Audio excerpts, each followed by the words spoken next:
यूहन्ना की इंजील मुकद्दस उसका 5वां बाब उसकी 6ठी आयत लिखा है, उसको यीशु ने पढ़ा देखा और ये जानकर कि वो बड़ी मुद्दत से इस हालत में है, उससे कहा, क्या तू तंदुरुस्त होना चाहता है? यीशु मसीह उससे मुखातिब है, लेकिन उसकी निगाहें एक निजाम की तरफ देख रही है। और वो सिस्टम क्या है? सिस्टम है कि किसी वक्त में किसी को पता नहीं कब फरिश्ता उतरता है, पानी को हिलाता है, और जो कोई पहले उसमें उतरता है वो शिफा पाता है। इसलिए वो यीशु की तरफ नहीं देखता, वो सिस्टम की तरफ देखता है, उस निजाम की तरफ देखता है जो पहले से मुकर्रर है। कई दफा हम बतौर इंसान सोचते हैं नहीं, एक तरतीब है, एक निजाम है, या कुछ ऐसी बातें हैं जो अगर ना हो तो कुछ काम हो ही नहीं सकते।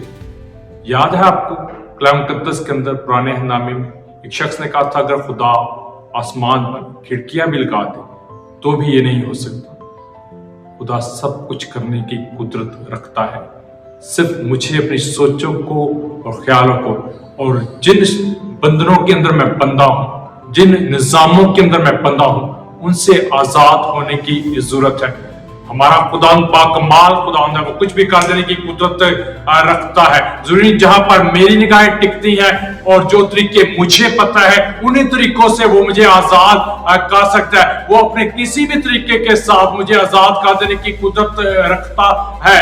उस अपाहज की निगाहें सिर्फ उस होश पर लगी है। और शायद आज मेरी निगाहें कुछ डॉक्टर्स पर, कुछ मेडिसिन पर लगी हो, लेकिन मैं आपसे कहना चाहता हूं, आपका खुदावंद बाकमाल खुदावंद है, बानिस्बत इसके कि मैं उन तरीकों को जो राज है देखूं और सोचूं नहीं, ये अब तरीके जो है यही मुझे शिफा देंगे। हो सकता है मैं तरीकों से शिफा ना पा रहा हूं और मायूस हूं। ईमान लो, आपका खुदावंद बाकमाल खुदावंद है, जो कभी ना आपने सोचा है ना आपके ख्याल में आया है। खुदावंद वो कर देने की कुदरत रखता है।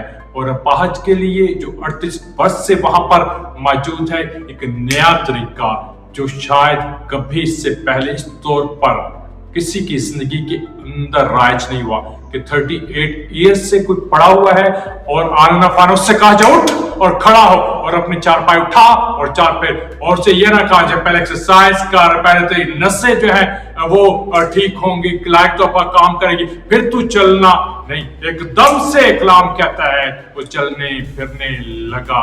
उसने देखा यार इसके अल्फाज के अंदर तो कुदरत है, इसके तरीकों के अंदर तो कुदरत है। अच्छा है जिन तरीकों पर मैं और आप फोकस किए हुए उसे हट जाए और खुदावंद को मौका दे, उसे मौका दो कि वो आपकी जिंदगी के अंदर कमाल कर दिखाए। यीशु के नाम में आमीन।